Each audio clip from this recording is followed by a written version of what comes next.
우리 몸이 스페어 키를 항상 일정 부분을 가지고 있기 위해서 이렇게 빼내면 또 만들어냅니다. 근데 이제 저도 이 전에 궁금증이 이게 어차피 내 몸에나 있던 거를 그냥 빼서 다시 넣어주는 건데 무슨 큰 차이가 있을까 그런 생각이 들 수 있잖아요.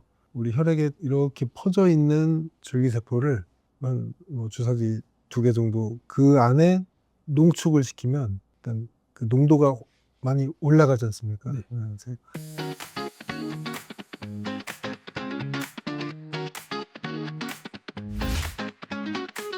원장님, 네. 오늘은 이제 줄기세포에 대해서 말씀해 주셨으면 합니다. 네. 사실 제가 줄기세포를 맞았잖아요. 네.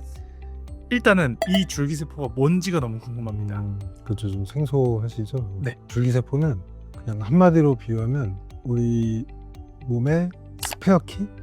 뭐 그렇게 이해하시면 될 것 같아요.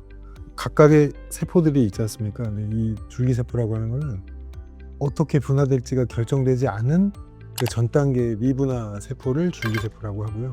우리 몸이 그 만일의 사태에 대비해서 곳곳에 이 줄기세포를 가지고 있습니다. 그러다가 문제가 발생하면 어느 조직이 손상되거나 이상이 생기면 애들이 그쪽으로 찾아가요. 그걸 이제 호밍이라고 하는데, 호밍, 집으로 간다는 그런 의미 같아요. 가서 그 또 주변에 있는 애들을 자극해서 야 같이 일하자 해서 재생 치유를 일으키는 그런 세포입니다. 그럼 꺼내다 쓰는 거네요. 그렇죠. 그렇게 생각하시면 됩니다. 그러면 이 줄기세포 주사는 언제부터 있었나요? 이걸 먼저 말씀드리는데, 줄기세포 종류가 어디서 추출하느냐에 따라 몇 가지로 나뉘는데요. 네. 제대혈이라고 들어보셨죠? 핏줄에 있는 혈액을 이용한 제대혈 줄기세포가 있고요. 그 다음에 혈액이나 골수, 지방 같은 데서 조직에서 채취하는 성인 줄기세포가 있습니다. 성체 줄기세포라고 하죠. 어떤 효소 같은 걸 적용해서 정상세포를 아까 미분화 상태로 되돌리는 역줄기세포도 있는데 많이 쓰이죠. 그 중에 이제 시작된 것은 2012년에 제대혈에서 채취한 줄기세포를 이용해서 무릎 연골 결손 환자에게 이식하는 카피스템이라고 하는 게 도입돼서 그때부터가 본격적인 우리나라 줄기세포 시작이라고 보시면 되겠습니다. 사실 옛날에 줄기세포가 사기다라는 말이 있었잖아요. 그때는 왜 그랬던 거예요? 모든 치료는 과학적 근거와 또 데이터가 쌓여야 그게 효과를 입증하는 건데, 당시에는 그게 좀 부족했죠. 몇 명에게만 적용했었을 거고, 또 과학적으로 지금은 조금 더 기전 같은 것들이 더 많이 밝혀져서 지금은 이제 그런 컨센서스는 더 형성이 됐습니다. 효과가 있다고. 그나마 그 예전에는 그런 게 조금 부족해서 그런 말이 있었던 것 같습니다. 그럼 부작용은 없나요? 모든 시술에 부작용이 없다라고 하면 그거는 거짓말이고요. 지금 오늘 맞으신 줄기세포도 혈액에서 채취한 혈액 줄기세포를 맞으셨잖아요. 결국 혈액 우리 몸 안에 들어가서 작용을 하는 거기 때문에 약간의 염증 반응, 그럼으로 인한 미열 같은 근육통 이런 것들이 발생할 수 있는데 있더라도 아주 경미할 거고, 큰 부작용은 따로 있지는 않은 걸로 돼 있고, 이제 아무래도 혈관을 체열을 하고 또 수액을 주입하는 거기 때문에 혈관이 좀 약하시거나 항응고제를 드시는 분들은 이 지혈에 좀 문제가 발생할 수는 있습니다. 그래서 저희가 일주일 전쯤부터 항응고제를 드시는 분들은 일주일 정도 끊고 시술을 하게 됩니다. 그러면 이번 4월에 네. 박지성도 무릎 줄기세포를 맞았다고 해요. 그럼 그거랑은 또 어떤 차이인 건가요? 줄기세포가 아까 말씀드린 것처럼 골수, 지방, 혈액에서 주로 채취해서 시술을 하는데요. 혈액에는 주로 조혈모세포라고 혈액에 관련된 세포들을 만드는 줄기세포고, 골수와 지방에는 물론 조혈모세포도 조금 있지만 중간엽 줄기세포라고, 요거는 혈액 성분이 아니고 인대, 힘줄 이런 결합조직 세포를 주로 분화되는 줄기세포입니다. 박지성 씨가 맞은 거는 이제 그런 무릎 같은 관절이나 인대 쪽에는 방금 말씀드린 중간엽 줄기세포를 시행하는 거죠. 그럼 이 줄기세포 지금 원장님께서 하시고 있는 줄기세포 주사는 한 번만 맞으면 끝나는 건가요? 아니면 여러 번 자주 맞거나 그렇게 해야 되나요? 1회만 해도 효과는 분명히 있는데요. 근데 이 줄기세포가 평생 계속 그렇게 작용을 하는 것은 아닐 거기 때문에 보통은 3에서 6개월 정도의 추가 시술을 하시면 효과가 좋은 걸로 되어 있습니다. 혹시 물론 병원마다 다 다르겠지만 이 금액대가 어느 정도로 형성이 되어 있는지. 네, 얘기해도 돼요.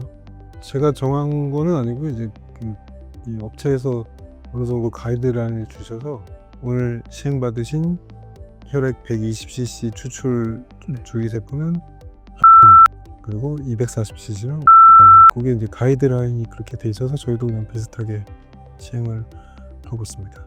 네, 비용이 꽤 셉니다. 요걸 띄워주셨잖아요. 네. 조금 말씀하시고 싶으신 게 있으시거나 그런 게 있으실까요?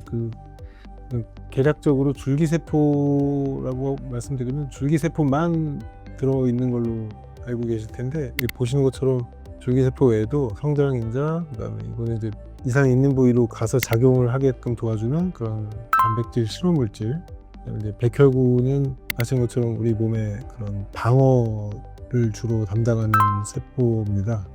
혈소판은 아시는 것처럼 이제 지혈에도 관련을 하지만 자가 치유 능력도 있어서 혈소판만 주사하는 것도 있거든요. PRP라고. 근데 이런 것들이 다 골고루 들어있기 때문에 효과가 더 좋게 되겠죠. 한 줄 정리를 하자면 줄기세포 주사는 어떤 거에 좋다라고 얘기할 수 있을까? 한 줄 정리하면. 미래의 의학은 줄기세포다.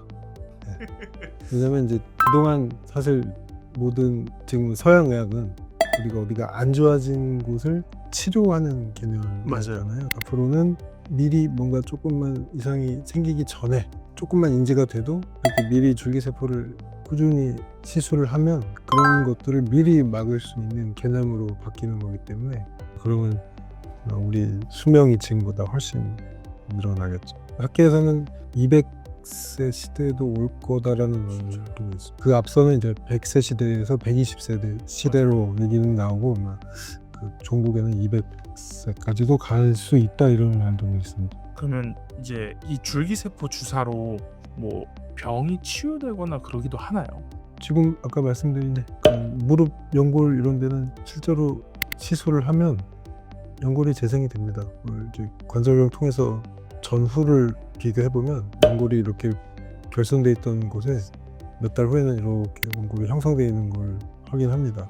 오늘 맞은 이 혈관에서 혈관으로 했을 때는 질병 치유보다는 주로 아까 말씀드렸지만 항노화, 면역 증가, 전신 기능 개선으로 쓰고 있는데, 지금 연구되는 것들은 이런 혈액으로도 뇌졸중, 파킨슨병, 심혈관 질환 이런 거에도 치료를 위해서도 지금 연구를 하고 있습니다. 저는 궁금한 게 어쨌든 이제 줄기세포를 꺼냈다 다시 넣는 거잖아요. 네. 그러면 몸 속에 있는 줄기세포는 재생이 되나요? 아니면 한번 뽑으면 이제 쓴 것처럼 점점 개수가 줄어들거나 하나요? 아닙니다. 우리 몸이 스페어키를 항상 일정 부분을 가지고 있기 위해서 이렇게 빼내면 또 만들어냅니다.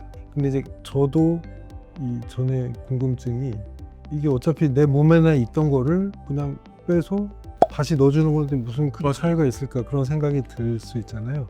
우리 혈액에 이렇게 퍼져 있는 줄기세포를 한 주사기 2개 정도 그 안에 농축을 시키면 일단 그 농도가 많이 올라가지 않습니까? 네. 이렇게 희석되어 있는 채로 있는 줄기세포들은 그냥 문제 상황에서만 주로 활동을 하는데, 이렇게 고농도를 주입하게 되면 얘들이 조금 더 활동성을 가지고 알아서 찾아다니면서 치유를 도와준답니다. 그러면 이제 마지막으로 이 줄기세포 시술 좀 고민하시는 분들이 있다면 어떤 말씀을 해주고 싶으세요? 아마 비용 때문에도 그렇고 익숙치 않아서 좀 고민들을 많이 하실 걸로 생각이 되는데, 나이가 들면서 이제 노화가 더 진행되기 때문에 젊을 때 내 몸을 비교적 젊은 상태로 유지시킨다고 생각하시면 되고요. 효과는 사람마다 좀 차이가 있을 수밖에 없어요. 세포의 활성도가 다 다를 것이기 때문에 만약에 시술을 하시게 되면 최소 1, 2주, 길게는 한 달 전부터 컨디션 관리를 잘 해서 좋은 상태의 혈액으로 내 줄기세포로 치료를 하는 게 훨씬 더 효과가 좋을 걸로 기대가 됩니다. 네, 오늘은 줄기세포, 그 중에서도 항노화 줄기세포 주사에 대해서 설명드렸습니다. 궁금하신 점 있으시면 댓글로 부탁드리고요. 다음 시간에는 다른 좋은 내용으로 또 찾아뵙도록 하겠습니다. 지금까지 메디브로 의사형 김대호 원장이었습니다. 감사합니다.